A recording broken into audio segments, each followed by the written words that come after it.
Hey, everybody, welcome to a special episode of Big Apple Hockey, because we're not just talking about the news of, or lack thereof, with the Rangers and the Islanders. And by the way, the Islanders made some news today. But we're also going to be talking some pregame notes and taking you guys right to puck drop. We've got a lot to cover today. We got to ask, what would your team, or maybe some other teams around the league, wear as a Halloween costume? And always our bar talk has got a bunch of different conversations in there. For instance, what's Barry Trotz up to? But we're going to get to more on that in a minute. I, of course, am your host, Marc Williams. And in the bottom square today is the one and only Mr. John Volkowski. I don't know what I hate more right now. The fact that the Rangers don't know how to play defense, or Hal Steinbrenner. Take your pick, because I want to punch them both. Well, there is a lot to hate about Hal Steinbrenner. And, of course, right there is Mr. Anthony LaRocco. You know, Mark, I thought about what I was going to say in my intro, and I figured I wanted to kind of catch you off guard. And the Rangers are playing the Islanders tonight. I know Filk's like a hockey encyclopedia, so I'm sure he knows. But, Mark, can you name the goalies that played for both the New York Rangers and the New York Islanders? I already know this question. Okay. Well, first we'll start with Mike Dunham. Correct. Who played for the Devils, the Nashville Predators, the New York Islanders, and then the New York Rangers, then the New York Islanders.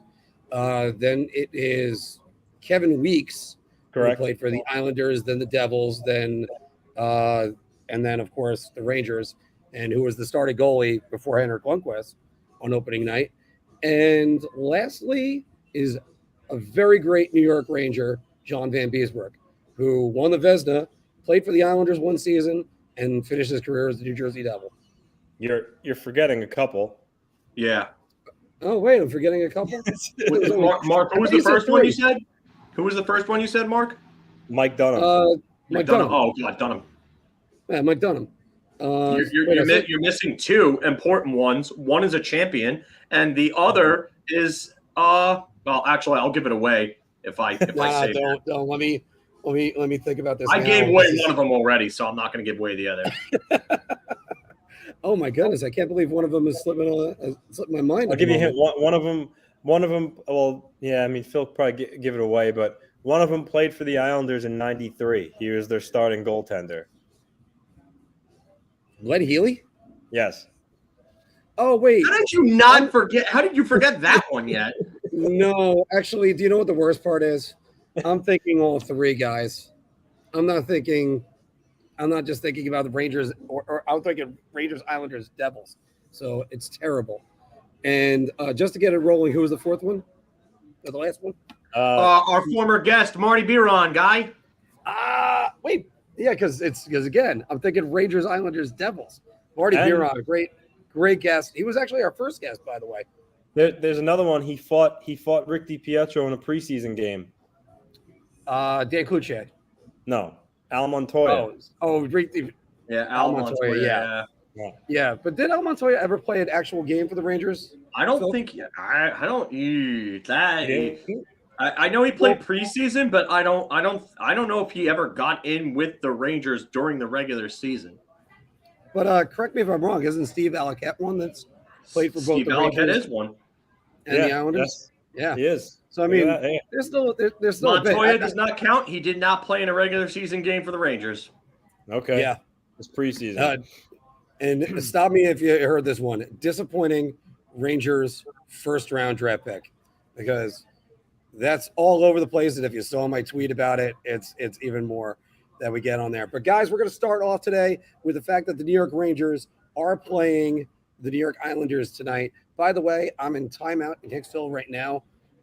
We're doing a giveaway pools for an autographed Clark Gillies jersey or a Stephane Bateau jersey. So come on down. Sort of an impromptu viewing party next Thursday night. I'm going to be hosting one at Boss Croakers, and that's going to be an autographed Dennis Popkin jersey, which you want to know a typo, guys. I accidentally put two N's in Dennis on the first one of those that I put on. More importantly, after most Ranger games, you get to see a guy in the bottom. Mark, sorry to cut you off. I'm just thinking about the question I asked you. We totally forgot one, and he's probably playing tonight. Yaroslav Halak. Oh yeah, jeez. Yeah. But you put it for the Rangers Islanders, and then I forgot so many guys. Yeah. I mean, Halak.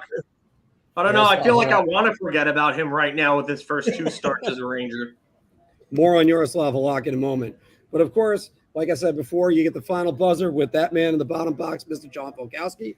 And I'll try to get up as many 60-game reviews for both the Islanders and the Rangers throughout the season. And we're going to start off with the Rangers in a very disappointing week because the Rangers picked up 2 points, both overtime losses to San Jose and the Colorado Avalanche, and an embarrassing game against the Columbus Blue Jackets. Filk, is this just a bad week for the Rangers, or is it a sign of something more? I want to say it's a combination of both, just because of the fact that they've been playing some real bad defense in their own zone. And there are certain players on that defense corps that I've been critical of for a very long time. I'm looking at Adam Fox and Ryan Lindgren and their lack of defensive play, their mental lapses and lazy plays that they've been doing have really cost the team at times throughout this season and over parts of the second half of last season as well. So I'm not liking that at all, and I'm not liking the way that the defense is playing overall. I'm not liking what I see from the bottom 6, especially with Filip out now for however long he's going to be out for. So having him out really hurts because he's really your only facilitator in the bottom 6. He's really the only guy that can get any type of offense going there. You don't have anybody around him. Ryan Reeves and Ryan Carpenter look like they don't belong in the NHL right now. Gustav Riedel is sitting in Hartford when he clearly outplayed Ryan Carpenter in the preseason. There are a lot of things that this team is doing wrong. And I'm surprised that Gallant didn't bag skate them after either the Columbus or San Jose games, because those were both just piss poor efforts from them. And Yaroslav Halak hasn't helped them out at all. He hasn't. And if this is going to be what the story of the season is going to be, then the Rangers are in for a long night every time that man gets into the net, because I think he's 37 now. I believe he's mine and Anthony's. He's 37, yes. And he's not getting any better with age. And he wasn't great last year in Vancouver. I thought he could come here and be reliable as a backup with limited time. But if this ends up being the case, then that forces Igor Shesterkin to start playing in an even higher amount of games. And the bigger workload could lead to fatigue for Igor Shesterkin, because we haven't seen Shesterkin play 65 plus, maybe 70 games. And Lundqvist did that regularly, but some guys are designed to do that and some aren't. We don't know if Igor Shesterkin is designed to do that, especially coming from Russia with a reduced schedule, with more time between games due to travel and so on. So there are a lot of things that this team needs to evaluate real soon. And the lack of the bottom 6 depth, I think, really, really hurts them more than anything right now, because they are getting nothing from those bottom 2 lines. And I mean nothing. Yeah, and I got to agree with that 100%, because it seems like if the Stars aren't doing something, they're in trouble. And they started out good. You looked at this offense and said, this offense is going to be one of the best in the league. Instead, they really, you got outplayed at the end by San Jose, a winless team. And then you might have said, all right, well, you got Colorado coming in and the Islanders this week, so maybe they overlook Columbus. Man, that Columbus game was just awful in every way. I understand the Rangers pushed the play in the first period. They looked like the better team, but they were not the better team in the second and the third. And we're going to talk more about Yaroslav Halak in a minute. So I'm just going to toss this one over to Anthony and get his thoughts on the Rangers right now. I mean, the defense, which Filk will touch on when we do our Halloween segment, their defense needs to be a lot better. They got to stop finding themselves chasing the puck and getting caught out of position, and they got to make smarter decisions in their own zone. And as far as, Filk hit the nail on the head with the bottom 6, but I also look to the 2 guys that have been talked about a lot, is Kakko and Lafreniere. Kakko has 2 goals in 7 games. He's got 2 points in 7 games. Lafreniere has 1 goal in 7 games for a total of 3 points.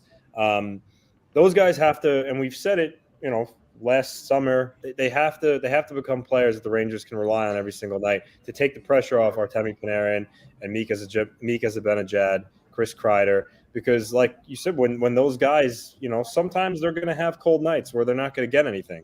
And if they don't get support from the bottom 6, or in particular Lafreniere and Kakko, then it's not going to go well for the Rangers' chances of winning hockey games. So the two of them have to be better. They have to start, raising their game from, being 25, 30-point guys to, maybe at least reaching the 50-point plateau. I think that would go a long way with the Rangers ultimately winning a Stanley Cup.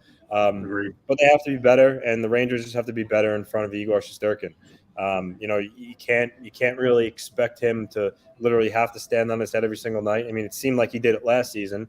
Last night, I saw the Shesterkin that we saw last season. And prior to last night's game, he had a .901 save percentage. That's not like him. Last night, he was absolutely outstanding, kept the Rangers in the game.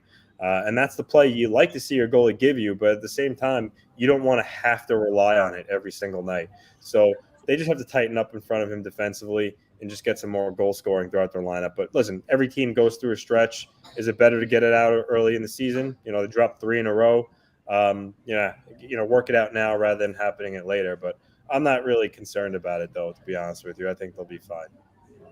Well, Filk, we've seen moments like this last season, especially to start the season. So you got to figure they're going to get better at this, right? Yeah, I need more from Chris Kreider. That's it. He needs to be better than what he's been. Last night was the worst game I think I've ever seen him play.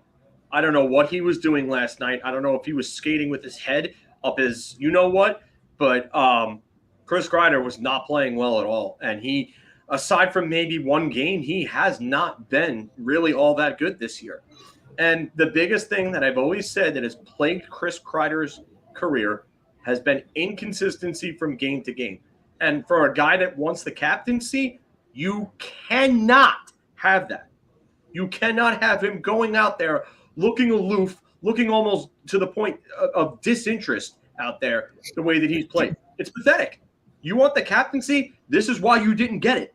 This is why Jacob Trouba got it. And I'm not even sure that Jacob Trouba was the right choice. I'm not even sure if there is captain material on this team. This leadership group has shown me time and time again that they just do not have what it takes. And I am not a fan of what's going on with this team right now.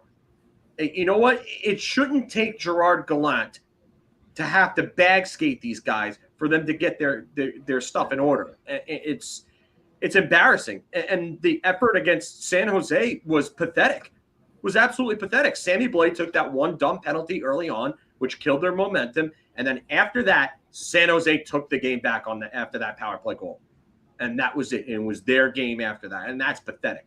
And it's not even just the third period. That entire game was all San Jose after that power play. That was it. And then you come out with that type of uninspired effort against Columbus, against a team that's supposed to be in the dregs of the division. Not good enough. Not good enough for their leadership group. I'm not happy with it. I know that they'll get it fixed, but it better get fixed soon. And you know what? There is no excuse for that. And then you got to look at tonight's opponent, who is in need of a win badly themselves. The New York Islanders went over Florida in back-to-back games against the Panthers and the Lightning. They're 2-4 right now in the season. I mean, them too. It looks like they're actually having an offensive problem. Their goals for 19th in the league. That's tied for 22nd in the NHL. And consider this: they scored 7 goals against Anaheim. You remove that one game, they have the least amount of goals scored in the NHL right now. So, Anthony, do the Islanders have an offensive problem? Well, before I go into that, before that, they lost the game 2 against New Jersey at home, which they were getting outshot at one point 15-0 in the first period. If it weren't for Elias Sorokin, that game would have been over in the first period. It was 0-0 at the end of one. And then Jack Hughes got behind Romanov breakaway 1-0. And then from there, the Islanders, it seemed like they lost their confidence. But that was a terrible game they played at home against New Jersey. And then they went to Florida. Truth is they didn't really play that bad against Florida. The game against Tampa Bay, listen, you guys, the Shesterkin's had bad games. Ilya Sorokin, uncharacteristically, he didn't have the best game.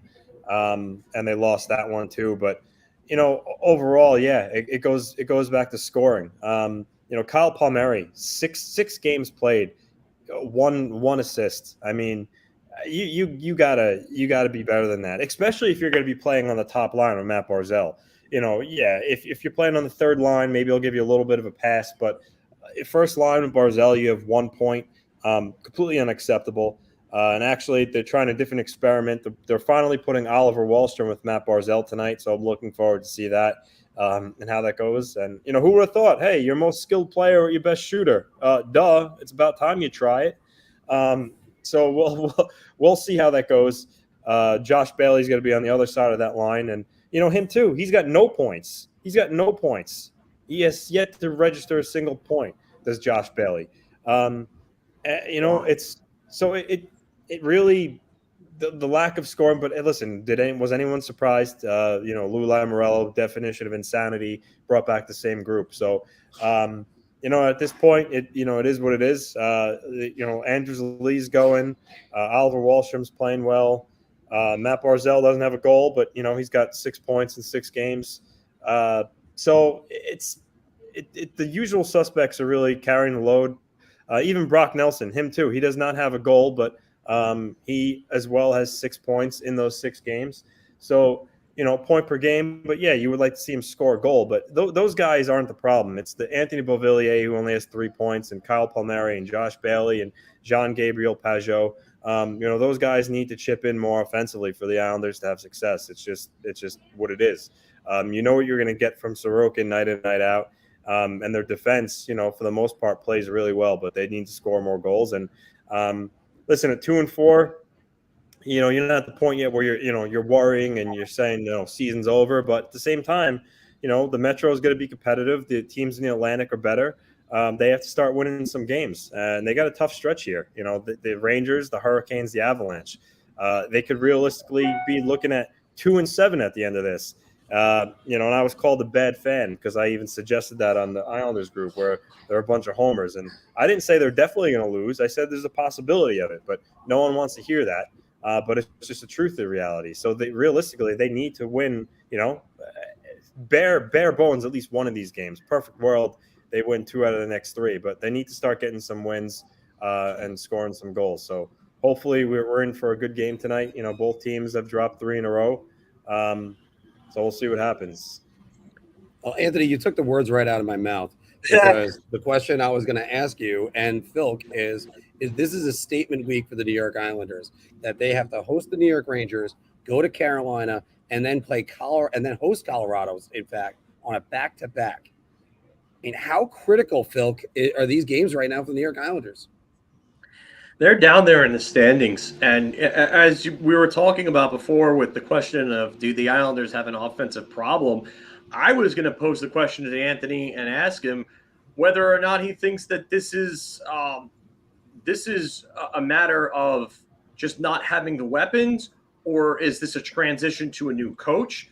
Because you don't have top flight goal scorers on the team. Brock Nelson had a great year with 36 goals last year in 72 games on pace for 40 goals.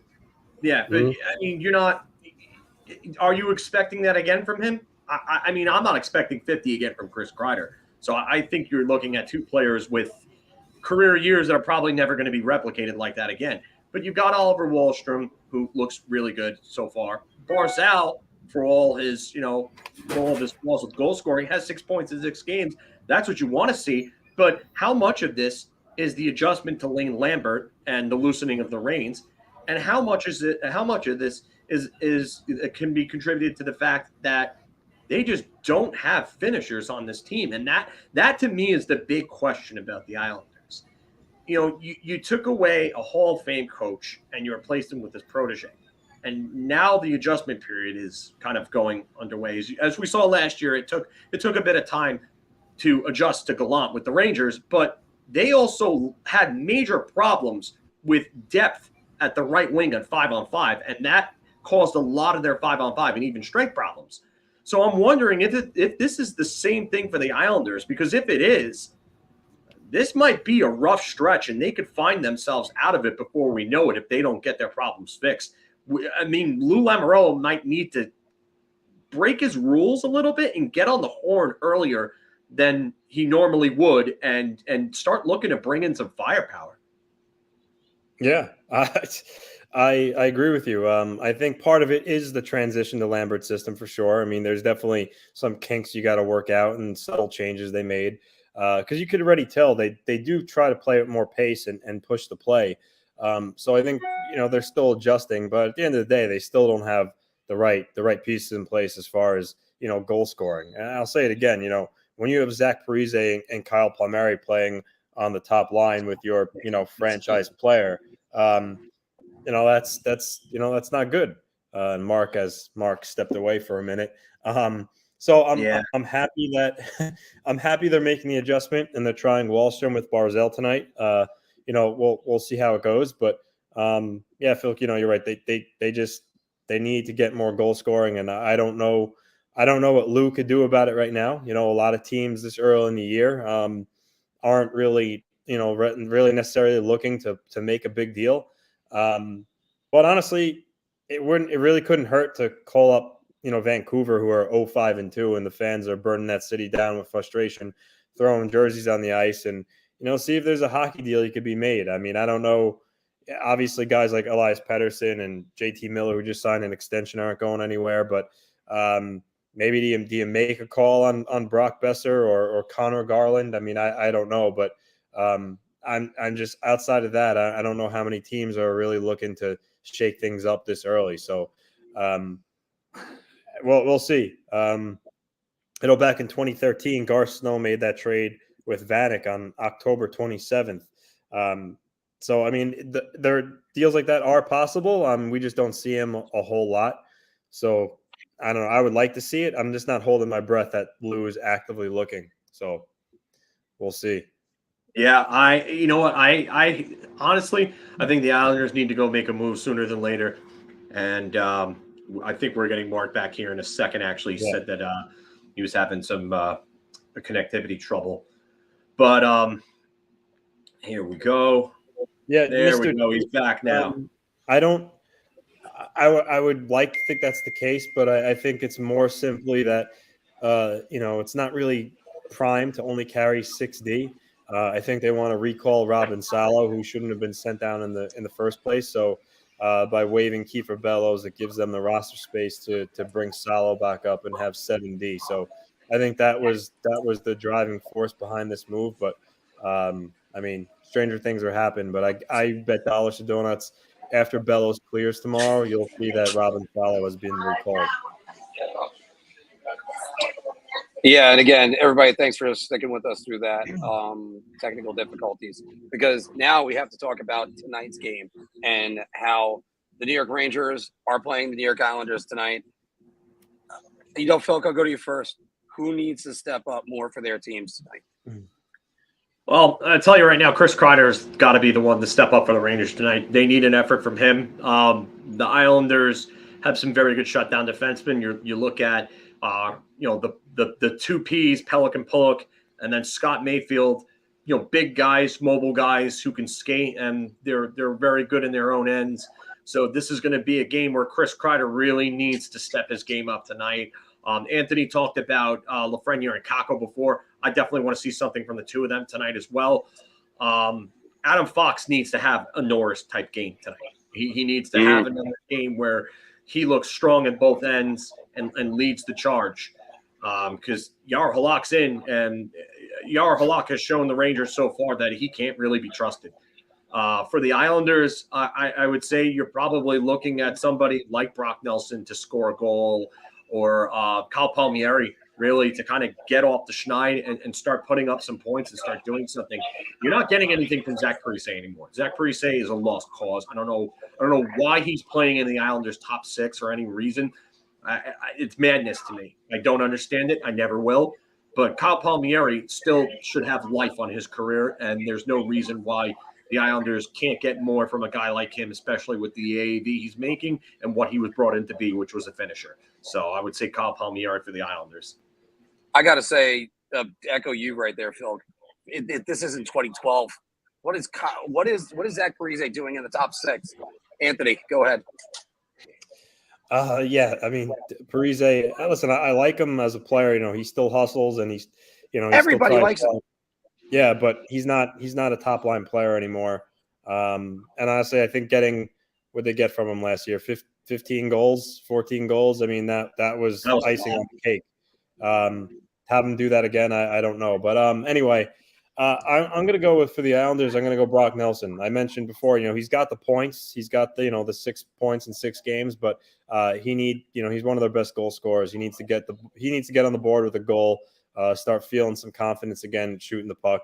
And for the Rangers, I'm going to go with Yarrow Halak. I mean, he's got to prove that he could, give the Rangers a good start when they tap him on the shoulder. Playing against his former team. I know when he was with the Islanders, he always used to kill the Rangers. Can he make that transition the other way? We'll see, but I think he needs to have a strong game in net tonight for the Rangers to, be successful. Well, right now, Yaroslav Halak, and we're going to talk more about him in a moment. He's proving to still be a Ranger killer, even on the Rangers. So thanks a lot, Yarrow. But I'll have to say Mika Zibanejad is going to have to step up for the New York Rangers because you talk about some players that just haven't been doing anything out the last few games. I mean, where's Mika Zibanejad been? He started out hot last week. He had 8 points, and he was tied for second in the league in the NHL in scoring. Now, I mean, again, he can get lost sometimes. And, of course, for the Islanders, Jean Gabriel Pajot is a guy that always steps up against the New York Rangers. I can't stand him. I would. It's gone back many years, going back when he was with Ottawa. But that's just I always see that guy stepping up against the Rangers. Even though, you know me, I think everything runs through Noah Dobson now for the Islanders. And he's going to be their backbone for years to come. So, guys, Anthony, I'm going to go to you first. Who needs this game more? I mean, like I mentioned before, they both dropped 3 in a row. But I'm going to say the Islanders just because obviously they're below the Rangers right now. So that alone, I'm going to go Islanders. Like I said, they especially with Carolina and the Avalanche coming up, they really need tonight's game, get some good feeling, back in the locker room, and maybe try to go on a little bit of a run with stringing 3 or 4 wins in a row. But so it's going to be I think it's going to be a really good game because both teams want to get a W here. Break some bad juju that's going on, but I'm going to say the Islanders need a little more than the Rangers. Filk. I got to agree. I think the Islanders need this more. They're down in the standings. They've lost a few games recently. I know the Rangers have lost a few, but I think the Islanders really, really need this. And usually the Islanders play like the team that needs it more when these two teams meet. At least over the last few years, I would say that's been the case. So I think the Islanders need it a little more. I have a feeling that they're going to come out like they need it more. So I'm going with the Islanders here. Yeah, let's make it a clean sweep because Anthony just mentioned it before. If the Islanders don't get points out of these games, and then you're looking at 2-7, that's going to be a real problem for them. They need to make sure they set the tone and that they're back to playing the hockey that they were when they started the season. So, because if not, it's going to make everybody start looking over at Lou and thinking, why'd you get rid of Barry Trotz? So, that question's going to be asked. But even if they lose here, I mean, Lane Lambert's not the problem. He can only work with what he was given with the roster that Lou left him with, which is the same exact roster. The real problem is here. Or I should say who the real problem is. Yeah. But that's going to conclude our talk for the Rangers and the Islanders in the pregame. Guys, it's going to be an interesting night for both teams, but stay tuned because we're going to be answering more of your questions at the end and also talk more news around the NHL. And we're even going to talk about the keeper Bellows signing in a few moments in Bar Talk. But, guys. Signing, waving. Waving. Sorry. Waving. Sorry. Well, it's, when you talk a lot, you end up making mistakes.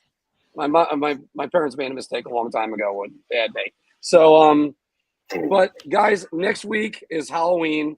So last year we did a sketch about what Halloween costumes should a bunch of different players or maybe even a team wear for Halloween. We're only doing 3 this year. And Anthony, let's start with yours. What's your Halloween costume? So, I could have gone negative. I could have gone with Kyle Palmieri as a ghost. I could have gone with Lou Lamoriello as Joe Biden. But I didn't. I opted to go positive here. The captain, Anders Lee, as Captain America. Anders Lee leads the team in points and goals, 4 goals, 7 points in 6 games. He's we all know what he is. He's not the best skater, but along with Chris Kreider and Joe Pavelski and some other guys, he's a force in front of the net with deflections. He's hard to move. As we said before, he really brings the guys into the fight. He gets those greasy goals, and he's their leader. And right now, he's leading by example. Guy, a lot of times he gets a little bit flat because of his contract and whatnot. But at the end of the day, like last year, he had 28 goals coming off a torn ACL. Which is, pretty good. So he is what he is. He's a 30-goal scorer who gets those greasy areas, deflects pucks, makes it hard for the defenseman in front of the net. And like I said, he's their leader. And I'm glad that he's having success early on. He said his knee feels even better than it did last year, which is good news for the Islanders. Maybe he scores more than 28 this year. Maybe he scores, 30 plus. So I'm happy to see him playing well. All right. Filk, who do you got for yours? Well, I chose the invisible man for the New York Rangers defense because they're non-existent at times. I don't know what they're doing. Nobody knows what they're doing. So you have plays like last night from Adam Fox and Ryan Lindgren. Both made the same play where they had a puck coming towards them that were bouncing. So instead of actually trying to block it down with their body, making the play to not let the defender get past and the puck get past, they whiff at the puck, and it almost burns them twice. Or you have Braden Schneider, who's had some trouble this year, pinching on a play where there's an outlet going the other way already. He's on the right side boards, and he's trying to step up to make a hit while the puck is almost already out of the zone going the other way on the other side. What are you doing? Zach Jones has struggled, but yeah, you know what? You expect that from a rookie. And then you have, I don't even know what they're doing, the two of them up front with Fox and Lindgren. It just, the mental lapses have just been too much, too many, and too often. So, I need them to be there. I need them to appear and actually start playing well. Yeah, the Rangers defense, it's been a shell of what it was last year right now, and they really need to get back to playing how they ended last year, where they ended up being one of the teams that didn't surrender scoring chances every 5 seconds like they were all throughout the year last year. But guys, I went outside of New York for mine, and I dressed up the Vancouver Canucks as the cast of the Rings of Power. So it's you talk about a terrible TV series, and you don't, just when you think it can't possibly get any worse, it gets worse every single week. If you like the Rings of Power, fine. It is about as far away from J.R.R. Tolkien as you possibly could get. But anyway, the Vancouver Canucks, they're winless right now. They're 0-5 on the season, and they were supposed to be the surprise team, guys. That's a team that went 0-5-2. Thank you. And every time you can come up with various different reasons why they didn't succeed so far, but end of the day, it's on them. You got Bruce Boudreau as your coach. That guy wins. You have Elias Pettersson playing well, and Thatcher Demko is trying to do whatever he can. Now they're losing Quinn Hughes for some time. There's going to be a lot of hurting in Vancouver, and I thought this was going to be a playoff team. They're not going to be a playoff team, not in any way, shape, or form. It's funny because you're talking about Vancouver taking L after L Lord of the Rings is a giant L. And every time I think of Lord of the Rings, I go back to Clerks 2 when Randall trolls the two guys and Elias at movies. And it's funny because there's an Elias that works at movies and there's an Elias Pettersson in Vancouver. Go figure. Sorry, buddy. I got to disagree. I think that's the best fantasy series ever. All right. Anthony, your thoughts on that? The Canucks, it almost doesn't make sense why they're playing as bad as they are because, they got a good group of forwards, but I guess when you really think about it, their defense leaves a lot to be desired. But even still, you'd think they would find a way to win some games, especially with Thatcher Demko in net. But you're right. Elias Pettersson, I believe he's at a point per game so far. He's playing pretty well. Bo Horvat's playing well. They need more from Brock Besser. He's not off to a good start. JT Miller and the contract that he signed, there's going to be high expectations of him. They really need to get better defensively. And they just need to win a damn game. And then from there, maybe, they'll start coming. But, 0-5-2, essentially 0-7 to start the year. That's not a good recipe. Right. That's not a good recipe to make the playoffs. And, if they keep losing games, one or two things are going to happen. Boudreau's going to lose his job or someone's going to be sent out the door in a trade to shake things up. So we'll see which one happens first, if any. And I think the trade would happen, a lot of it. Yeah, it was kind of funny. Thank you, David, because it's true. Look, Clerks too. You're so walking. Yeah. Oh, look, a ring. Oh, look, I'm going to throw this ring down a volcano. And then the shrug. There you go. And then that was it. I do have to say, by the way, they're also taking a page out of the new Lord of the Rings and stuff like that. When they attacked the fans, it sounded like when JT Miller said it. But you can have your frustrations. Don't take it out on the fans. You're never going to win that one. All right. So that was our quick Halloween costumes for 2022. You guys have any you want to suggest? Throw it down in the comments below. And because we have a lot more to get to. And by the way, we just got some great news. I can't wait to share this with you at the end. But let's do some bar talk, guys.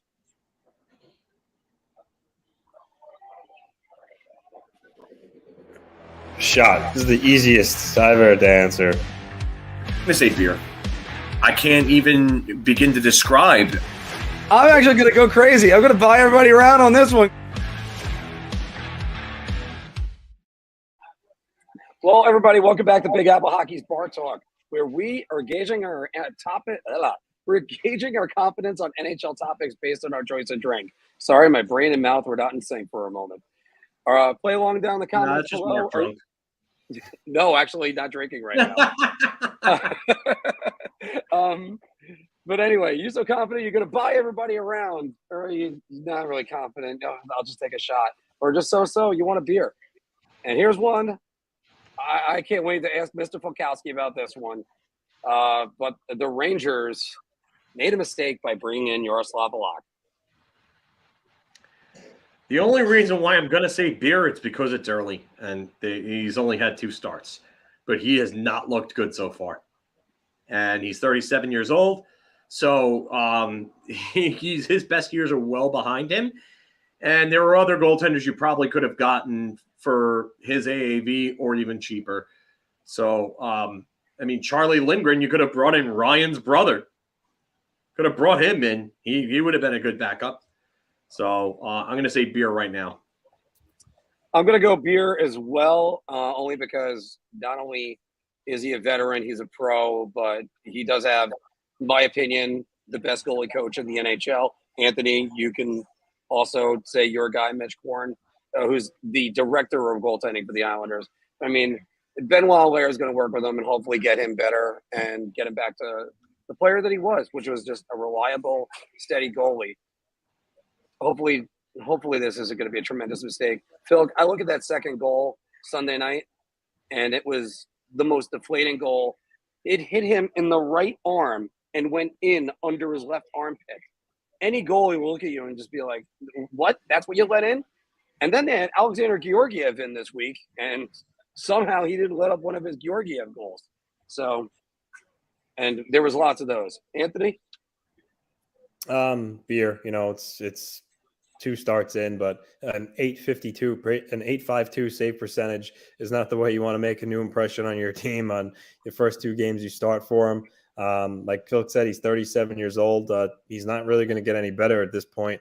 But I guess they figured, he would have enough left in the tank to, give and spot duty to give Shesterkin some rest. But so far, it's not off to a good start. But like you said, hopefully, as the season goes on, maybe he gets more comfortable playing behind his defense, and those numbers start to go up. But for the Rangers' sake, you hope that's the case, because if he has outings like this and keeps sporting those numbers, they're going to be taking a lot of L's when he's the starting goaltender.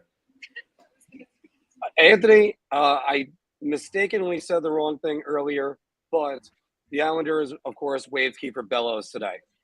The Yes. Islanders wasted Kiefer Bellows. I'm actually gonna say shot. I think they gave him opportunities to develop and play in Bridgeport and come up. It's not like this guy just has great skating, and he's really efficient in every area of the game. He's got a really good shot. He's got decent hands, but his skating, like I said in text, it's below average to average. He'll throw a hit every now and then, but he's not the most positionally sound player. And frankly, he didn't. He never really gave them a choice to where they say, "Oh, we can't take him out of the lineup." He shows some spurts where he played good for like 3 games and then he would disappear. So my issue with the whole waiving of Kiefer Bellows isn't specifically waiving Bellows. It's the fact that they sent down Robin Salo just so they can activate Sebastian Aho off IR, who's terrible. And now you want to bring Salo back up. So now you have to waive Kiefer Bellows. I mean, why not waive Nikita Sashnikov or Ross Johnston? At least Bellows does have some ability to score. The fact that you waive him over those 2 guys, it's mind-boggling. But at the end of the day, he makes $1.2 million in his salary. There's so many teams that are really up against the cap. They don't really have the space to absorb that. So I'm actually kind of thinking he's going to clear, unless a team like Arizona and Anaheim, who have a ton of cap space, decide to take a chance on him. Other than that, I think he might clear. Yeah, I'm going to go with a shot here just because I was never all that big on him. So I like Bellows as a player in a bottom 6 role and a 4th line role. I just don't think he has the skating ability to really stick, and I don't think that he's a facilitator.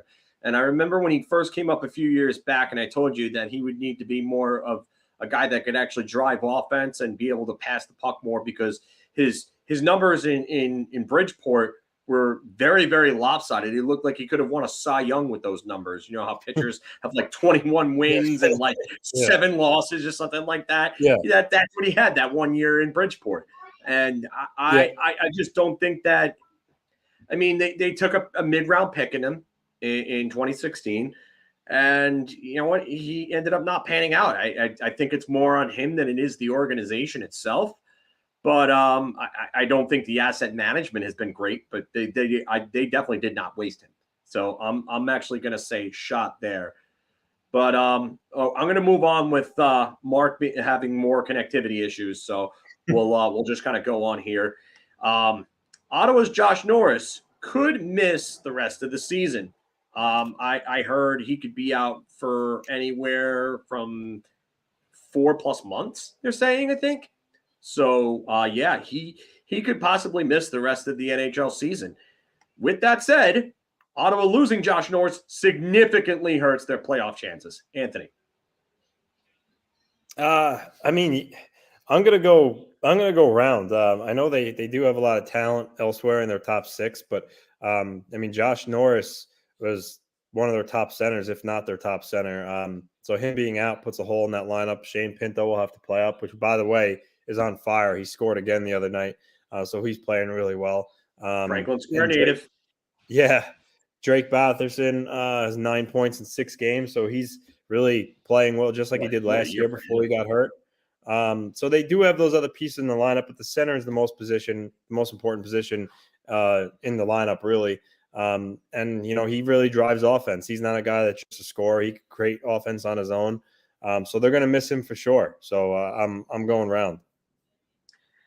You know what? Yeah, I'm gonna have to do the same thing here, and I'm gonna have to go around as well, because you lose a guy that scored 35 goals last year, and whether or not Josh Norris would have been able to replicate that this year, sure, because he's still a relatively unproven product.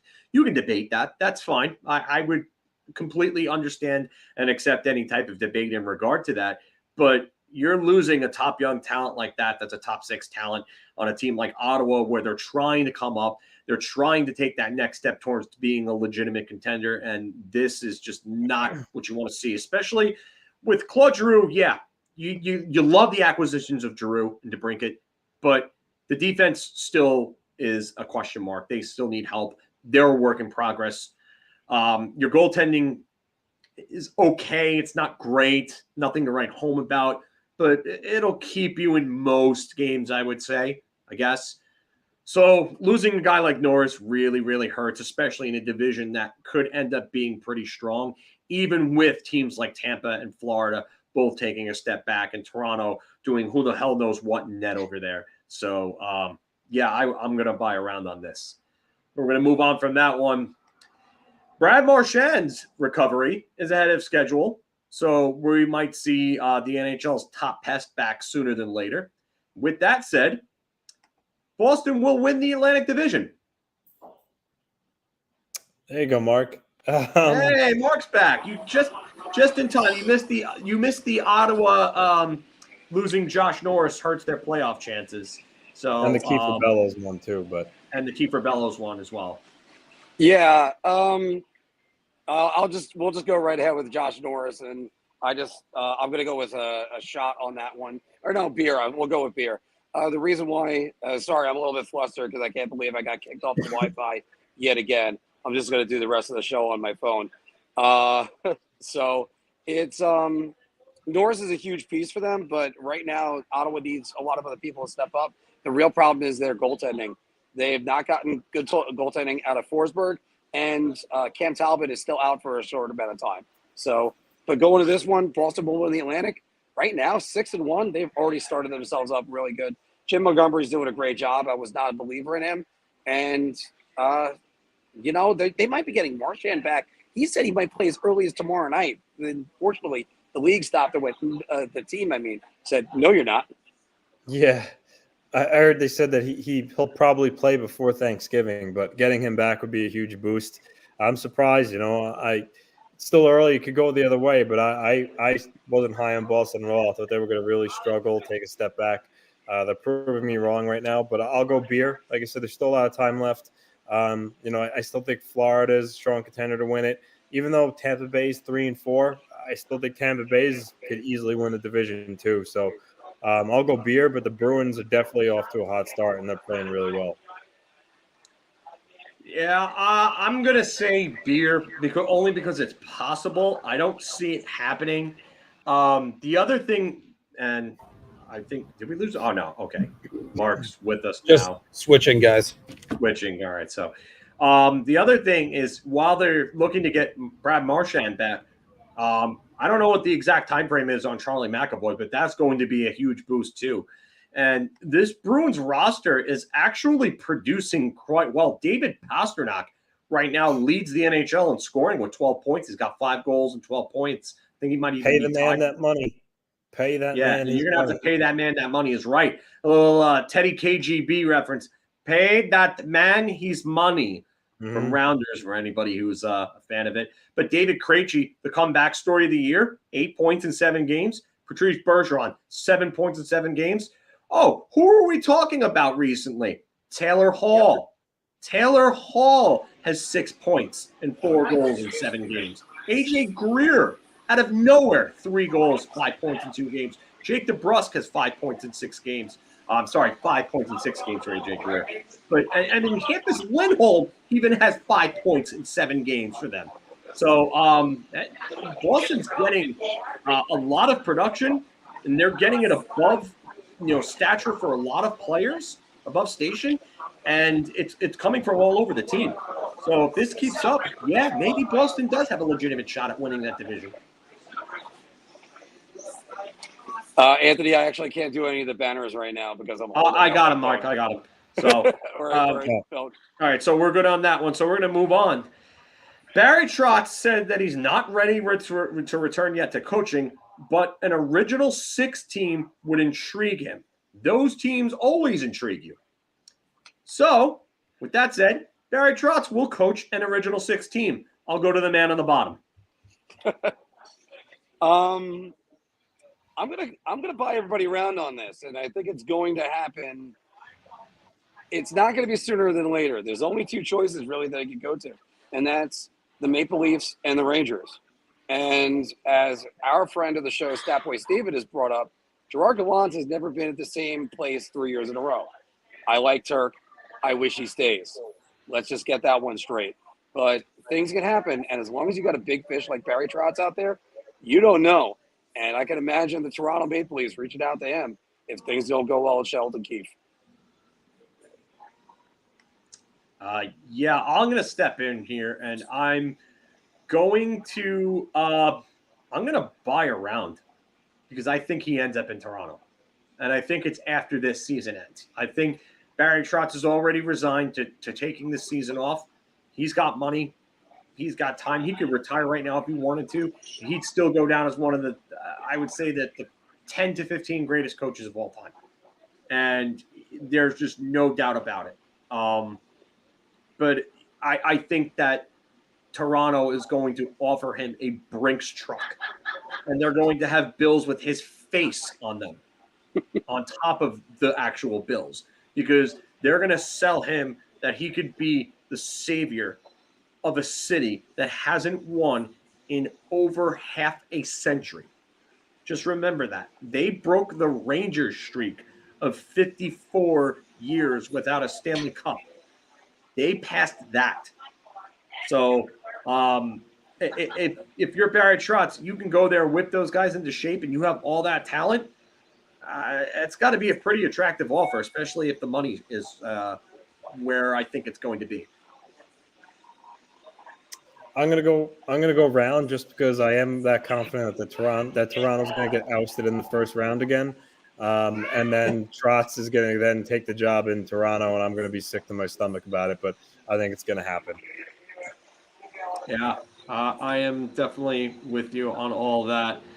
We're gonna move on from Barry Trotz though, and Golden Knight or Vegas Golden Knight Phil Kessel passed Keith Yandel for the most consecutive games played with 990 last night, and also scored his 400th NHL career goal in the process. Is Phil Kessel a Hall of Famer? Or let's re-question that. Will Phil Kessel be a Hall of Famer? I'm going to actually go beer on this. I'm not going to go higher than that. And the reason why, and I can actually hit that button right there and get that going. I was going to do it, but I was. Well, I have it open on the banners, but the reason why I'm going to go with that, Filk, is he's only at 400 goals. If he's going to be a Hall of Famer, he needs to get to 500, and I'm not sure. I don't really see that happening. It's amazing though that strength and conditioning coaches everywhere right now are going, "What the hell? How did this guy score so many damn goals, or play so many consecutive games in a row?" But he's still fast. He might be looking out of shape, but you know what? I just don't think he's going to be a Hall of Famer. I think his numbers aren't going to justify it. I'm going to say beer. I think there's an outside shot. And the reason why that is I looked up the all-time leading scores before. Phil Kessel's just outside the top 100 of all time. And by the end of this season, he's got 3 points in 8 games so far. If he scores another 41 points, he'll crack the 1,000-point mark this year. And in terms of American-born players, there's only a select few that have actually done that. So I think that he probably ends up in the Hall of Very Good. But I think he's just short of Hall of Fame unless he has some massive career spike, some renaissance year this year and next year, where he just kind of gets back to close to like a point per game level of production, where you're talking about him turning back the clock. But I mean, he had 52 points last year in 82 games on a terrible Arizona team. And this Vegas team has some weapons around them, and they have two solid centers with Jack Eichel and William Karlsson. So, I mean, they do have the weapons up front to help kind of revive his career a little bit here. Yeah, and it is quite amazing how this guy he just produces. He just goes on the rink and you don't Phil. Yeah, you said it best. He could have won the Conn Smythe. I think it was the 2016. Yeah, or it's the first one, the first playoff run that he led the 2016 playoffs in scoring on that HBK line, and I get why Sidney Crosby won it, but I don't necessarily agree with it. Mm-hmm. But Phil Kessel was a driving force on that line, and that line was a handful for every team they played. Anthony? I'm going to go Beer. He's got, 959 points. Is there a chance, which I'm sure he probably will play again next year, could he hit the 1,000-point mark? I mean, at that point, 1,000-point player. He has a Stanley Cup to his name. It's borderline. He might, but I can't say definitively like he is. So that's why I'm going to go with Beer. But it's certainly close. All right. Well, Phil, that's the end of our banners for this one, right? Yes, that is. And that is the end of Big Apple Hockey's Bar Talk for today. All right. Well, again, everybody, thanks for staying with me. And again, I'm always thankful I got these two talented co-hosts of mine, because obviously losing my feed and then suddenly being completely on the outside looking in, you guys should have seen me losing my mind here as I was trying to figure all that out. I did say there was some exciting news, and I do want to pass this on before we do some Q&A. And guys, we have tremendous news for Big Apple Hockey, which is we passed 4,000 subscribers today. And that's awesome.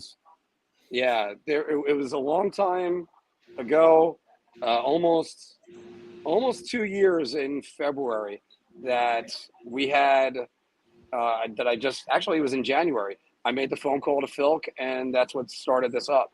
And we've been growing. We're going to continue to grow. We're going to continue to improve our coverage every single week for you guys. Thank you very much. Yeah, seriously. Good growth. This all started as a kind of a call from Marc one day. He was just like, listen, I need somebody to do some videos with. And, it was funny because I wasn't really doing anything with myself at the time. I was out of work. And, Anthony and I were kind of about a year and a half removed, or 2.5 years removed from, having our old show with Off the Post. And, we hated how that ended. And then Marc just came along, and then Anthony, maybe about a month or so later after seeing the videos, kind of surprised me. And then now here we are back again. It's, the summer was rough. We didn't really get to do much in terms of videos, and the three of us together, and, scheduling conflicts and stuff like that. But we're rolling strong here, and we're only getting stronger. And, the numbers, they don't lie. 4,000. I never thought we'd be at 4,000 this soon. I thought it would have taken forever and a day to get to this point. But, you guys keep tuning in. We'll keep putting up some great content. I try to do, final buzzer videos after most games. Last night I figured with, having the show today, it was probably best to kind of just do today's show, and then maybe one after tonight's game. I don't know if we can get all three of us on, considering that it's a Ranger Islander game, but maybe we can. Maybe me and Marc will be on after the game tonight, and we'll do a little post game tonight, and then Anthony, I don't know if you can join, but maybe we'll try to see if we can do a dual threat post game, if you will. Anthony, your thoughts? I mean, just on everything. I'm glad that I decided to reach out to you that one day to, say, hey, let's surprise Filk and let me get on. I saw that he was doing that, and I had the itch to talk hockey again and do something, as I obviously loved when we had our radio show and go into the studio twice a week and have our shows and cover the draft. So yeah, I'm excited. 4K, it's definitely a good benchmark, but let's not stop there. Let's keep going and let's see how far we can take this. Four words, boys. 4 words. Can't stop, won't stop. Damn right. I mean, to tell you how close it is on everything that I'm doing right now, I'm holding up my phone and trying to my arm's been cramping like that. Hey Charlie, how you doing? And still finishing up the weekly show, and like I said, I'm holding up my phone right now for the last 20 minutes with my arm locked. That's the dedication it takes. And we started out just wanting to talk about the Rangers, and because of Anthony, we ended up talking about the Islanders too, and because everything there's just so much more that we're going to be doing, and so much more we're going to be covering. Yeah, I mean, there's a big market for New York hockey. I mean, as you all know, and I had imagined that it's a big reason why you guys, come to a lot of the channels on here. It's the New York sports talk radio shows. They don't talk about hockey unless hockey's in the spotlight. They really don't want to be bothered with it.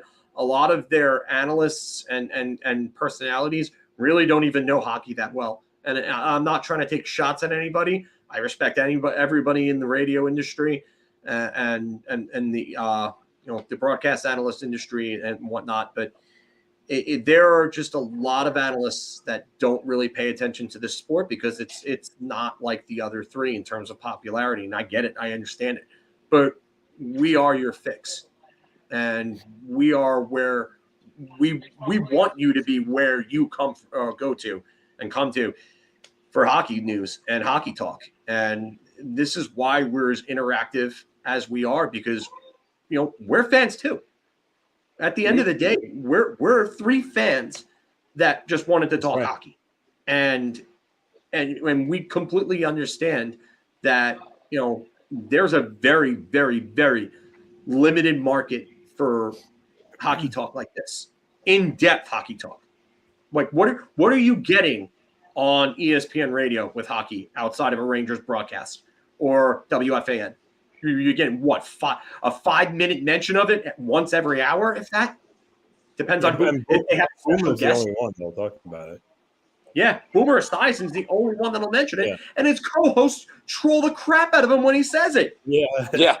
I mean, Carton used to have those songs that he would make up where he had that caller make up songs about like nobody likes hockey, and like he'd have them remake it to different songs and stuff like that. So that goes to show you just what type of coverage these stations want to give you these days with hockey. So we want to be your source. We want to be your fix. We want to be your go-to. We want to be where you come. I mean, and the environment that we want to create here, we want it to be like Cheers. Sometimes you want to go where everybody knows your name. A lot of the guys in the chats are all regulars, all know each other. I mean, it's the same, we see a lot of the same screenings in the chat, but we're seeing new ones too. And all you new ones are welcome too. Become regulars, get familiar with everybody. If you guys are all in the area, we're doing the meetups and stuff, as Marc was talking about. We want to do more of those. So this way, you guys have people to get together and come watch hockey with, because it's not just about talking about it online. It's getting together in person and having a beer and blowing off the workday steam and watching some puck, And really. Oh, sorry, Anthony, go ahead. No, I said we should do. I always been a proponent of trying to do a live show somewhere, the 3 of us. Oh, that's definitely in our future, so you don't have to worry about that. Because that's like our next step about doing some of these other things. And also, by the way, just before we answer that question, I also got to mention that that's what's also going to give birth to eventually what's probably going to be Big Apple Sports. And we're going to be doing coverage like this for whether it's football, baseball, basketball, whatever. So everybody, this is just the beginning. But this is our baby. We want to be good at it. You want to try to? We have about 15 minutes or so before the game starts. Want to try to do a quick Q&A? Sure. Yeah, definitely. Yeah. So we'll shut up and we'll stop talking about how we appreciate you all, and you guys get your questions in. I'm gonna look through some of these here and go back. So shoot them all in while I'm looking through these. State of Survival asked if we played. I actually answered that in the chat itself, but all three of us play. The only reason why I know Anthony is because we played hockey together. So that's where it all started. And we can thank a certain Peter Jeter for that. So that's true. Who I haven't seen in the chats in a while, but Peter Jeter is a viewer of ours and a good friend of mine and Anthony's, longtime friend. So, but going through these, Upstate Isle, you need to talk about when we are on. Expand a little more on that for me, please. I don't know if you're talking about when our shows are, or you want more of a notification ahead of time or something, or I'm assuming I'm assuming that's probably what he means when we go on. So this is what the second week we've been doing Wednesday evenings somewhere. Usually at 6:30. We started a little earlier because the game's on tonight at 7:30, but usually we start at 6:30 on Wednesdays, and then as Filk mentioned, after Ranger games, most of the time he does after the final buzzer. So we would like to eventually get more shows at some point, but right now Wednesdays it's at 6:30 is when we go on. Yeah, so Wednesdays about 6:30 from now on. I try to do final buzzer segments, which is my Ranger post game. I don't know about Anthony's schedule, so I won't speak to Anthony, but I know that Anthony does his own Islander shows as well at times. If anything, I would say just if you're subscribed to the channel, turn on the notifications, and you'll get notifications as to when we're going live for each of them. But we can tell you with conviction and with solidarity that that our Wednesday show is going to be our premier flagship show from now on. We'll do Wednesday evenings, and we might have to move it around in case there's a game on. So this way we can watch the game and give you the analysis afterward and so on. But definitely Wednesday evenings is the flagship show. That's a good one. Thoughts on Zemgus Girgensons? Gene asking about Zemgus Girgensons, about bottom six, and Carson Soucy for left defense. I love Carson Soucy. Mm-hmm. I think that would be the perfect addition to the Rangers to play with Braden Schneider on that left defense pairing. I might even be okay with sending Zach Jones back in that trade, even though I'd rather hold on to him for something else. But I think I would be okay with sending Zach Jones there for Carson Soucy, because I think he's going to be – I think he would be a perfect fit. And Zemgus Girgensons would actually be a very good bottom six player for the Rangers. I like that he's good on faceoffs. He's a good two-way player. He can kill penalties. I really think that he adds something that bottom six is missing. He's 28. He'll be 29 in January. I believe he's a free agent at the end of the year, if I'm correct. I mean, you're not going to get 30 points from him like you got in 2015 again, but he's still a very good player for that role.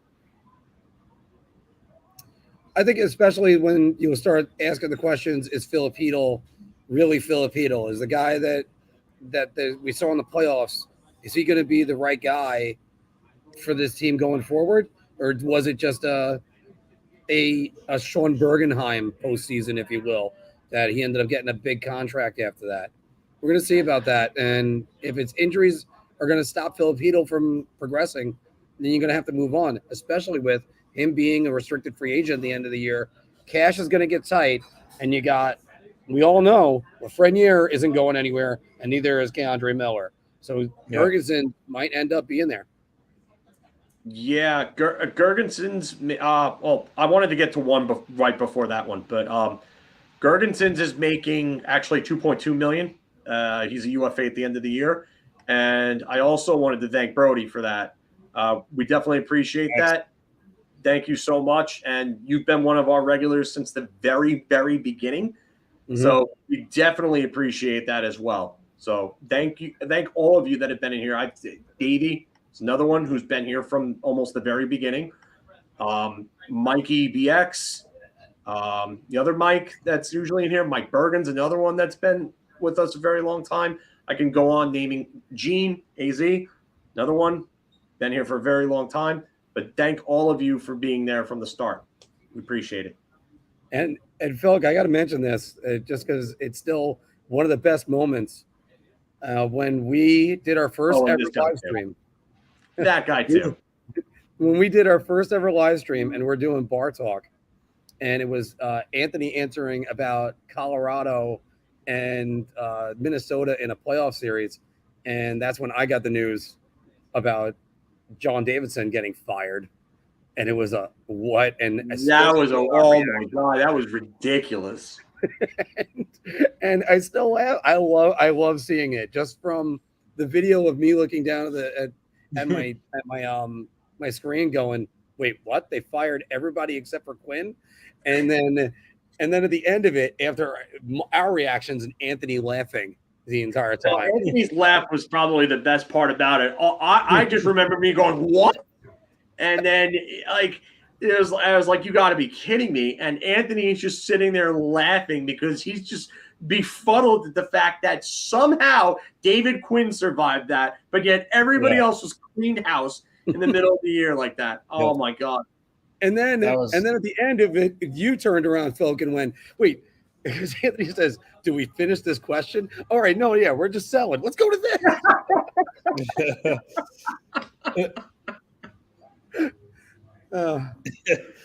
Oh man, that's how you knew we were onto something. That's and then I think we had 70 people that just suddenly joined the show like that. Yeah, that stream was nuts because that number went up really high. Oh man, and then there was another stream. I don't know. I don't remember if it was the draft or whatnot, but we had I think it was like over 101 stream. I was like, whoa! I was like, I couldn't believe that one. Yeah, free agent. The free agent. Oh, free agent frenzy. Yeah. Yeah, we had free agent frenzy. We went to about 120 in the daytime, and me and Anthony all 6 hours waiting for Lou to sign Johnny Gaudreau. You had your hour that you were able to come on during your lunch, and then 326 for the Johnny Gaudreau signing. Awesome. So, yeah. Thank you. Wow. So this question, I can tell you right now, at least from an Islander fan perspective, if the answer to this question is VC, that's probably very bad news for the Rangers. Oh God, that'd be very bad news. So you would hope the answer to that is Lafreniere, but I would hope if he's on the top line. Yeah, that's true. That's true too. But yeah, God no, you don't want it to be Jimmy VC. That'd be bad news. You know what I will say? For what I've seen so far from these games, I like the way that Kakko has played. The points haven't been there, but the play has been really good. Really, really good. Like even last night, he looked good, and Mika was trying, but Chris Kreider being an absolute anchor on that line and passing pucks to the other team and not picking his head up on odd man rushes and doing whatever he was doing last night was just atrocious. But Kakko played well. I think there was one in there about Vitaly Kravtsov, who, by the way, right now, 3 games into his season, playing with Artemi Panarin and Vinny Trocheck at times. I think he was with them. I think now it's Lafreniere. But still, he's tied in shots on goal with the 3 of us. That's not good. Yeah. No, that's not good. He hasn't got off to a good start. That's for sure. Yeah. While you guys look for another one, I did have to say, Tommy Smith asked, why can't they just get Lottman in the lineup? They can't. They send him down the juniors. It's the right move. And maybe at the end of the season, they can get him back in because he's got the slide contract. You have to take advantage of those whenever you get the chance. And then lastly, I I don't think he's what they need right now. They need to get the other guys working. Yeah, there's a lot to look at with the other players. Othman's just not the answer, not right now. I think he needs to work a little bit more on his skating. I think it's definitely improved big time. And I definitely can see him being a legitimate NHL player. I think he's going to be a good one. But there's just work to be done. So, Othman, not yet. Just trying to look through some of these other ones and get a few more in before we go. Matt asked one before. Let's talk about how dumb that high sticking penalty was last night. Yeah, Matty, that rule needs to change, bud. That rule needs to change big time. The fact that can't be challenged or reviewed because it's not a double minor is a joke. It's a joke.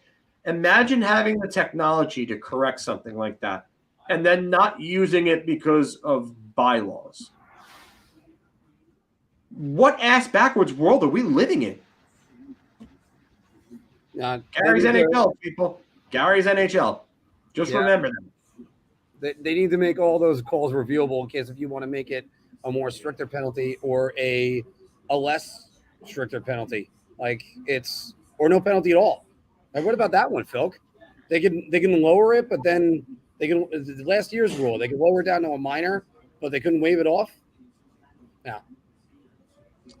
Yeah, I don't know. I don't understand why their rules the way that they are. It just doesn't make any sense to me.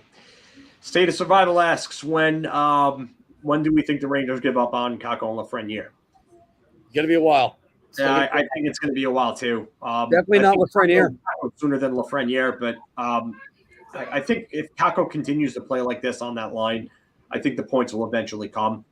I don't think he's going to be the franchise player that we all thought he was going to be, but I still think he's going to be a very good, reliable contributor to a core. And I definitely think that Lafreniere's got a long, long leash. You could see the flashes of brilliance. He just needs to work on his skating, which is a big thing for me. I think there still needs to be some work done. And I think the biggest thing for me with him is he needs to keep his feet moving. When he continues to move his feet, when his feet continue to move and he's just constantly moving around, that's when he plays his best hockey, when he's engaged. And he sometimes just doesn't look engaged enough. So I want more out of Lafreniere. Got to agree with you on that one. They're going to have to get more. I just wonder whether or not the opportunities are there. And with the power play sort of sputtering right now, how much longer until Kakko or Lafreniere end up taking Trocheck's spot for a little bit? Which, by the way, is not a bad thing if that happens.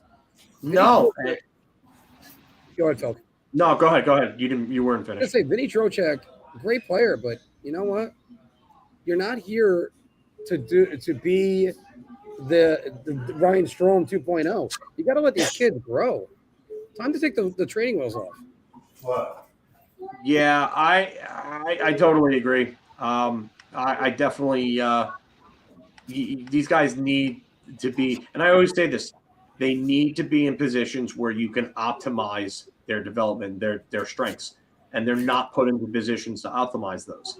So I need to see more time on the power play for these two.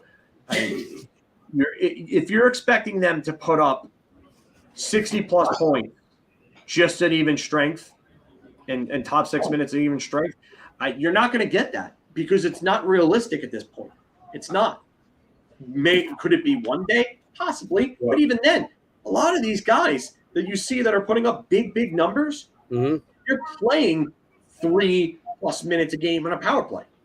And that's where these guys are getting points from.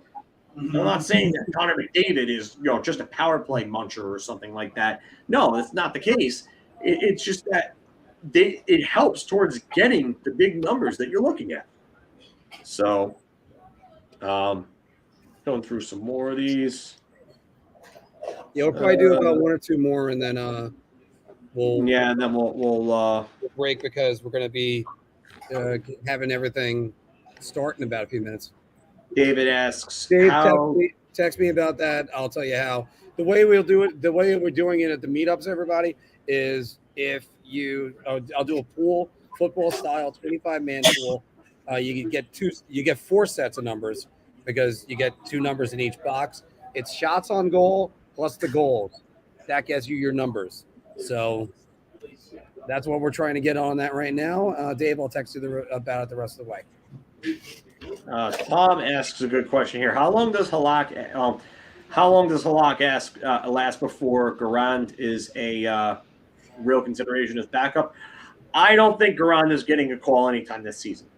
I don't. I would love it, but I don't know. I don't think he's necessarily ready for that yet. I think there is a possibility next year, though, and I don't see Halak here after this season. So. Anthony, specifically, what are you looking for the Rangers tonight? The Islanders tonight, I mean. Say it again? What are you specifically looking for the Islanders to do tonight? Get the first goal. They haven't scored first in many games. They need to get the first goal. They're a team that plays so much better when they have the lead from behind. It's almost like when they get behind 1 or even 2, they get a little deflated. So they need to score the first goal. The building tonight is going to have a lot of Ranger fans in it, like usual. Obviously, also a lot of Islander fans. So the Islanders need to get on the board early, get them louder early. So, yeah, I think that's really important for the Islanders to come out and score the first goal. All right. Who scores the first goal? Filk. I have a feeling it's going to be an Islander that's going to score first. And I have a bad feeling it's going to be noted Ranger killer John Gabriel Pajot.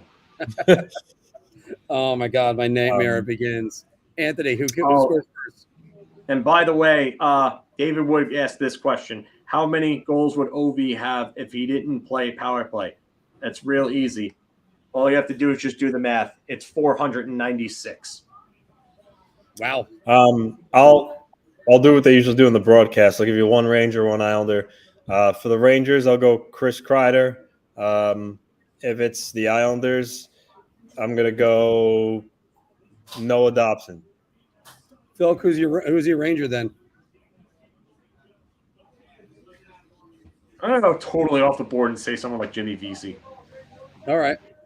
You know what? In games like this, I look at the muckers and think that that's going to happen. I would not be surprised if for the Islanders, it ends up being like Cal Clutterbuck, or for the Rangers, it would be Barclay Goodrow, because it's going to be a dirty game. And some of those guys, they just get in front and then that's it. And just have a puck either hit off of them and goes in, or they get a good rebound. But we're going to play us out, guys, because the pregame is starting right now. And again, I just want to also say to everybody, don't forget, subscribers, and we're only getting started. It's going to be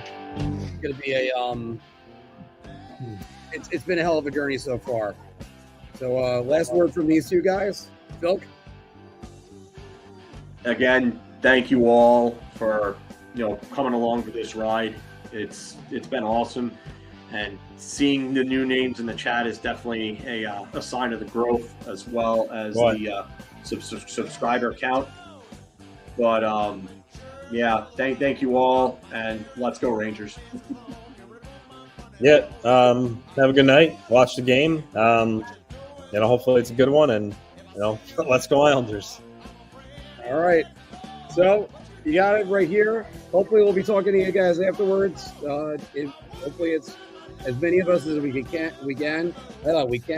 Will be the final buzzer with John Filkowski, and I will be his subordinate. So that's for starters. Everybody, enjoy the game.